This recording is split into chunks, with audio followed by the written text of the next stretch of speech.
bisogna essere radicali nelle scelte, non possiamo più fare le mezze misure, non è più tempo. Cuffietta. Noi apriremo 10 sportelli in tutta la regione Veneto, nelle 10 città principali di progettazione europea, per cui arrivi tu, sai che c'è un'opportunità e hai una persona che si occupa di progettazione europea che ti dà tutta la semplificazione burocratica, ti aiuta a scrivere il progetto, ad agganciare i fondi e a portarli qua. Madonna pesante. Per Alessandra, i PIP, urrà! Prendete 10, 12, 15, 20 mila euro al mese. Tu stai parlando con l'unica che ha lasciato un posto sicuro senza percepire vitalizi, indennità, stipendi e trattamento di fine rapporto. Io avrò la forza anche di fare una legge. È stata dura per lei, ma se l'è cavata bene. La volta che scrivava sono le sedie di fuori. Eccola! Ce la metto tutta.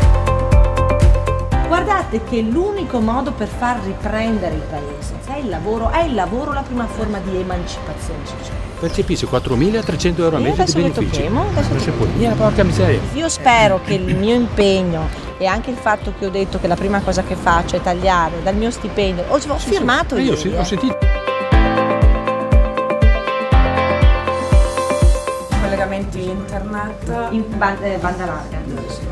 Ma anche banda stretta. Qua siamo. Allora noi estenderemo al 100% la banda larga e la banda ultra larga al 70%.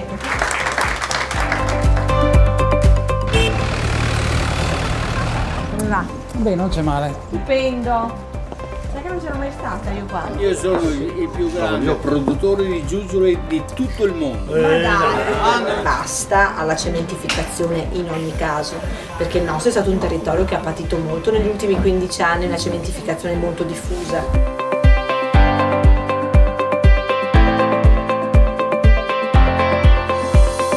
Buonasera. Sì, la fascia tricolore rappresenta l'appartenenza non soltanto ai valori ovviamente della nostra Costituzione, ma l'amore verso la nostra terra. Il problema è che secondo me manca un collegamento tra quella che è la scuola e quello che è il mondo del lavoro. L'aria, l'importanza dell'istruzione, della formazione, strettamente connessa con il mondo del lavoro.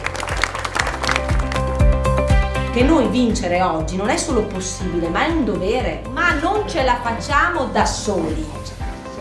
Cioè voi dovete contaminare